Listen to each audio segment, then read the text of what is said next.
నమస్కారం city news కి స్వాగతం. ఆంధ్రప్రదేశ్ రాష్ట్ర నైపుణ్య అభివృద్ధి సంస్థ ఆధ్వర్యంలో మెగా జాబ్ మేళా కార్యక్రమం నిర్వహించారు. ముఖ్య అతిథిగా తూర్పు MLA Naseer Ahmad, AP IDC chairman Degana Prabhakar, deputy mayor Sajjila పాల్గొన్నారు. Janagam Ramarao memorial municipal corporation హైస్కూల్లో జరిగిన మెగా జాబ్ మేళా కార్యక్రమంలో 46 కంపెనీల ప్రతినిధులు పాల్గొన్నారు. రాష్ట్రంలో నిరుద్యోగ సమస్య అధికంగా ఉందని ఎమ్మెల్యే నసీర్ అహ్మద్ వెల్లడించారు.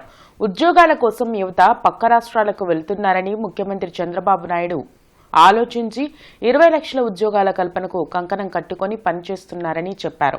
ఆయన ఆదేశాల మేరకు మెగా జాబ్ మేళాను కండక్ట్ చేస్తున్నామని తెలిపారు. యువత చదువుతో పాటు తమలోని నైపుణ్యాన్ని అభివృద్ధి చేసుకోవాలని సూచించారు. ఈ రోజు సుమారు 2000 మందికి ఉద్యోగాలు ఇప్పించే కార్యక్రమం చేస్తున్నామని తెలిపారు.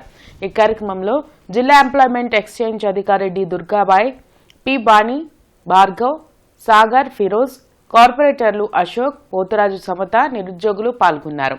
రాష్ట్రంలో 20 లక్షల మందికి ఉద్యోగాలు కల్పించాలనేటువంటి ఒక మహాసంకల్పాన్ని ఆసరాగా చేసుకొని ఈరోజు గుంటూరు తూర్పు నియోజకవర్గంలో కూడా ఆయన ఆలోచన విధానాన్ని అందిపుచ్చుకొని ఈరోజు ఒక మెగా జాబ్ మేళాను ఆంధ్రప్రదేశ్ స్కిల్ డెవలప్మెంట్ కార్పొరేషన్ సారథ్యంలో స్థానికంగా ఉన్నటువంటి ప్రజాప్రతినిధులు, నాయకుల సహకారంతో ఈరోజు ఈ జాబ్ మేళాను ఏర్పాటు చేయడం జరిగింది. దాదాపు 46 కంపెనీలు ఎమరాన్ బ్యాటరీస్తో పాటు హెటిరో, అలాగే అరబిందో ఫార్మా, టీసీఎస్ అటువంటి మెగా కంపెనీలన్నీ కూడా ఈరోజు ఈ జాబ్ మేళాలో పార్టిసిపేషన్ చేస్తూ ఉన్నాయి. ఇప్పటికే దాదాపు 1800 మంది ఎన్రోల్ అయినటువంటి పరిస్థితులు ఉన్నాయి. ప్రతి ఒక్కరికి కూడా ఉద్యోగాలు ఇవ్వాలని చెప్పేసి ఆనాడు గవర్నమెంట్కి వచ్చే ముందుగానే ముఖ్యమంత్రి నారా చంద్రబాబు నాయుడు గారు ఏదైతే వాగ్దానం చేశారో ఆ వాగ్దానానికి అనుగుణంగా ప్రతి ఒక్కరిని ఆర్థికంగా బలోపేతం చేయాలి, ప్రతి ఒక్కరికి ఎంప్లాయ్మెంట్ ఇవ్వాలి, ప్రతి ఒక్కరిని వ్యాపారస్తులను చేయాలని చెప్పేసి ముఖ్యంగా ప్రతి తెలుగుదేశం పార్టీ ఆ రోజున చెప్పినటువంటి ఏదైతే వాగ్దానం ఇచ్చినో దానికి అనుగుణంగా జరుగుతున్నటువంటి కార్యక్రమానికి ఇక్కడ మరి మన ఎమ్మెల్యే గారు కూడా దాన్ని ఏదైతే గౌరవనీయులు ముఖ్యమంత్రి గారు చెప్పిన విధంగా అందరం కూడా పాల్పంచుకుంటూ ముఖ్యంగా నజీర్ అహ్మద్ గారు ఈ జాబ్ మేళాకి పెద్ద ఎత్తున ఇంతమంది జనం రావడానికి చొరవ తీసుకొని ప్రతి ఒక్క విషయంలో కూడా ఆయన చేస్తున్నటువంటి కృషి మరి మీ అందరం కూడా అభినందిస్తాం. విపత్తులు సంభవించినప్పుడు తీసుకోవాల్సిన జాగ్రత్తలు, చేపట్టే చర్యలపై ప్రజలకు అవగాహన కల్పిస్తూ గుంటూరు కలెక్టరేట్లో బుధవారం మాక్ డ్రిల్ జరిగింది. డిజాస్టర్ మేనేజ్మెంట్ నిర్వహించిన ఈ కార్యక్రమాన్ని డీఆర్ఓ కాజావలి ప్రారంభించారు. భవన సముదాయాల్లో అకస్మాత్తుగా ప్రమాదాలు జరిగినప్పుడు ఏ శాఖ ఎటువంటి సహాయ చర్యలు చేపడుతుందన్న విషయాన్ని వివరించారు. కార్యక్రమంలో డీఎఫ్ఓ శ్రీనివాసరెడ్డి తదితరులు పాల్గొన్నారు.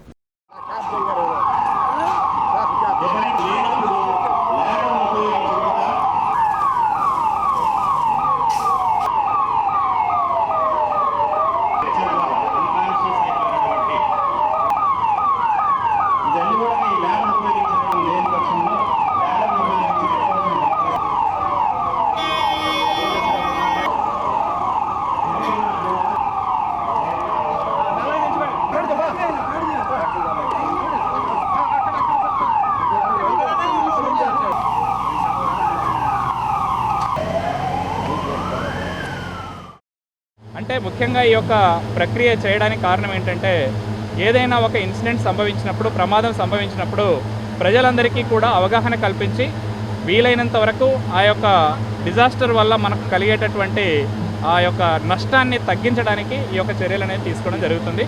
ఈరోజు అన్ని జిల్లాలలో కూడా ఈ యొక్క ప్రోగ్రామ్ అనేది మనం కండక్ట్ చేస్తూ ఉన్నాము. ఒక్కొక్క జిల్లాలో ఒక్కొక్క కాన్సెప్ట్ తీసుకున్నారు. ఫ్లడ్స్ వచ్చినప్పుడు ఎటువంటి చర్యలు తీసుకోవాలి, సైక్లోన్ వచ్చినప్పుడు ఎటువంటి చర్యలు తీసుకోవాలి, అదేవిధంగా అగ్ని ప్రమాదం సంభవించినప్పుడు ఎటువంటి చర్యలు తీసుకోవాలనే దాని మీద అవగాహన కల్పిస్తూ ఈరోజు ఏపీ డిజాస్టర్ మేనేజ్మెంట్ అథారిటీ వారు ఈ యొక్క ప్రోగ్రామ్ అనేది కండక్ట్ చేయడం జరుగుతుంది. ఏదైనా విపత్తు సంభవించినప్పుడు అక్కడ ఉన్నటువంటి ప్రాణాలను, ఆస్తులను, నష్టాన్ని తగ్గించడం కోసము అన్ని line departments, police, fire, SDRF, NDRF టీంలు అన్నీ కలిసి ఎలా ఒక అండర్స్టాండింగ్లో డ్రిల్ చేయాలి యాక్చువల్ విపత్తు జరిగినప్పుడు అన్నదానికి ఒక మాక్ డ్రిల్ రూపంలో ఈరోజు మనం కలెక్టరేట్లో చేస్తున్నామండి. దీని ముఖ్య ఉద్దేశము ఆల్ లైన్ డిపార్ట్మెంట్స్ ప్రిపేర్నెస్ ఎలా ఉన్నాయి విపత్తులు జరిగినప్పుడు అనే దాని మీద మాక్ డ్రిల్ కండక్ట్ చేస్తున్నాం. కమ్మజన సేవా సమితిలో ఈ ఏడాది విద్యా సంవత్సరానికి దరఖాస్తులు స్వీకరించనున్నారు.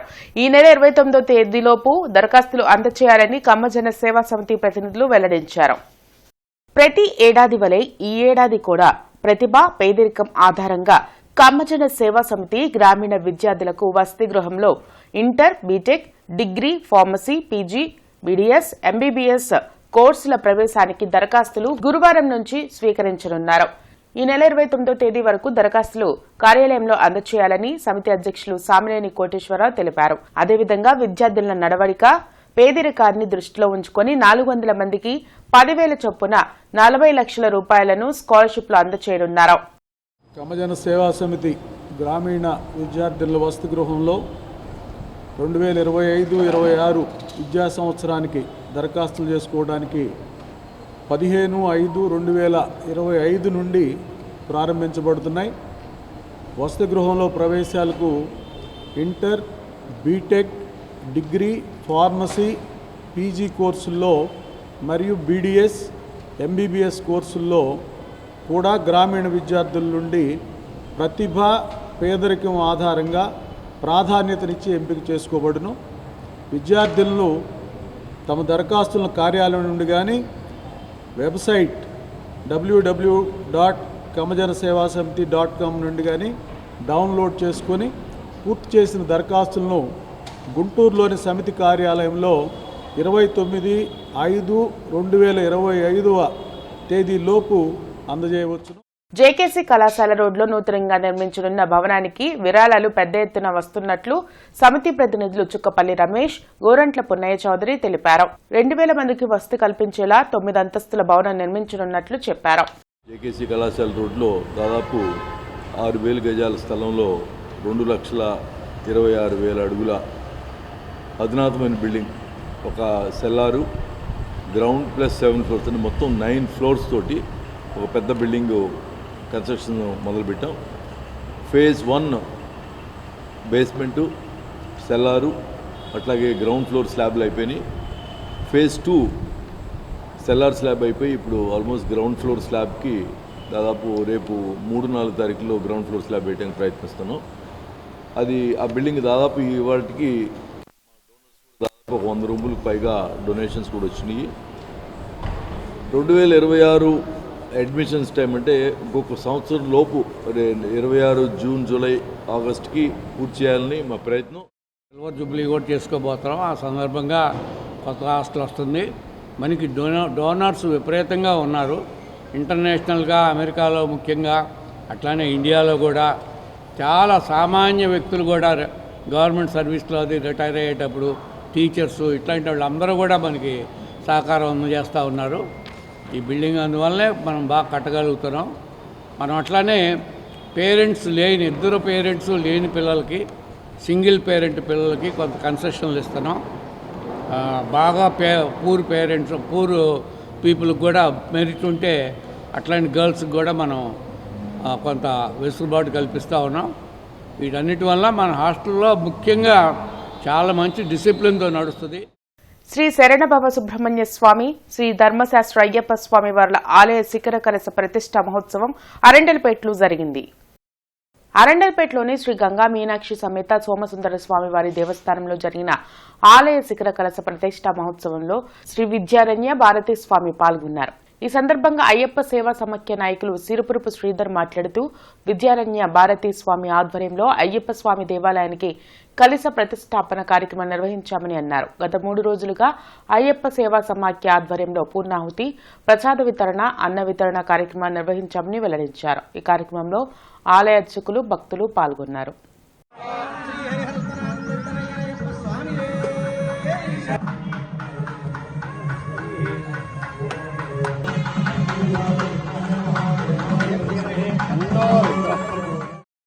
విద్యారణ్య భారతీ స్వామి వారి దివ్య హస్తములతో ఈ రోజున శ్రీ శరవణభవ సుబ్రహ్మణ్య స్వామివారికి, అట్లానే శ్రీ ధర్మశాస్త్ర అయ్యప్ప స్వామివారికి మరి యంత్ర ప్రతిష్ట, శిఖర ప్రతిష్ట, కలశ ప్రతిష్ట కార్యక్రమం ఘనంగా స్వామివారి ఆశీస్సులతో, స్వామివారి దివ్య హస్తాలతో ఈ రోజున కార్యక్రమం పూర్తి చేసుకోవటం జరిగింది. స్వామివారి చేతుల మీదుగా పూర్ణాహుతి కార్యక్రమం కూడా ఘనంగా నిర్వహించటం జరిగింది. దాదాపు గత 3 రోజుల నుంచి ఈ కార్యక్రమాలు ఇక్కడ నిర్వహిస్తూ మరి ఈ రోజున స్వామివారు ప్రత్యేకంగా వారి స్వహస్తాలతో ఈ రోజున కార్యక్రమం నిర్వహించటం అందరం ఈరోజు హర్షిస్తున్నాం. ఈ కార్యక్రమంలో దాదాపు వందలాది మంది భక్తులు పాల్గొన్నారు.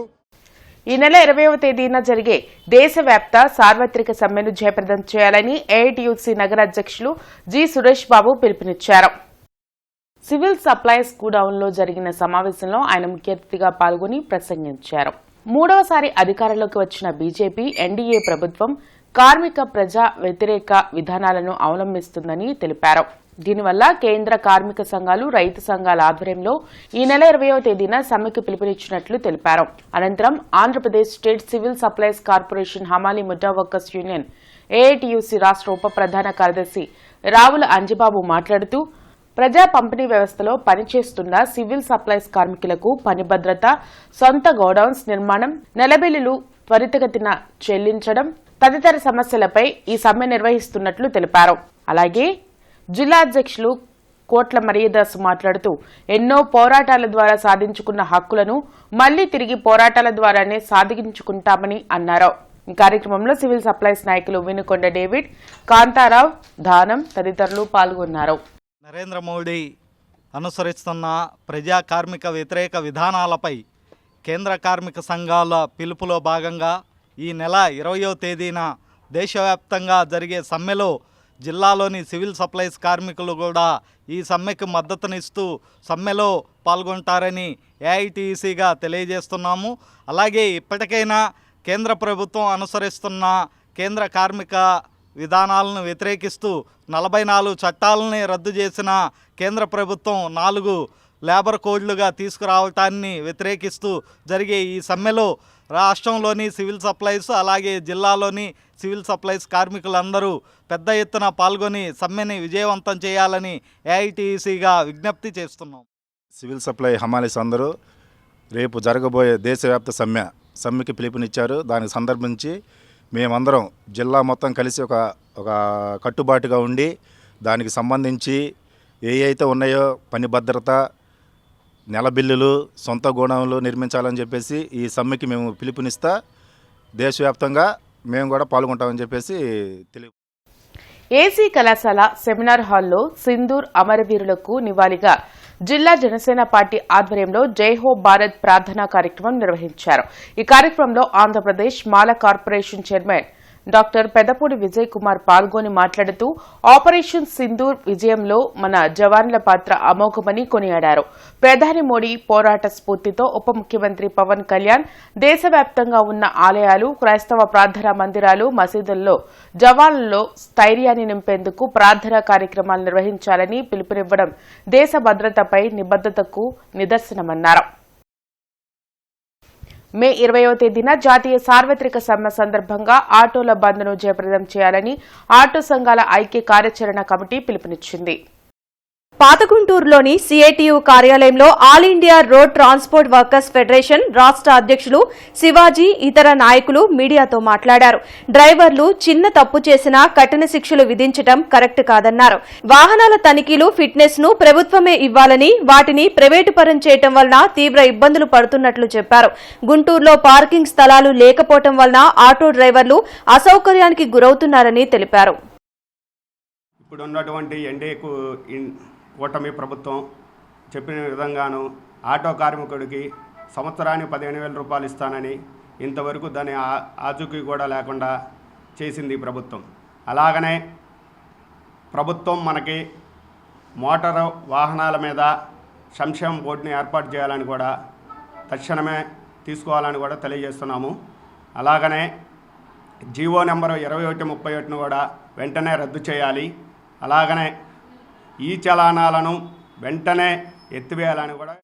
ఉన్నత చదువులు చదువుకొని ఉద్యోగాలు లేక నిరుద్యోగులుగా ఉన్నటువంటి అనేక మంది మరి వివిధ రకాల వృత్తులు కోల్పోయిన వాళ్ళంతా కూడా ఆటోలో కొనుగోలు చేసి ఫైనాన్స్ కంపెనీల దగ్గర ప్రతి నెల కిస్తీలు కట్టుకుంటూ పిల్లలను చదివించుకుంటూ స్వయం ఉపాధి పొందుతూ ఉన్నారు.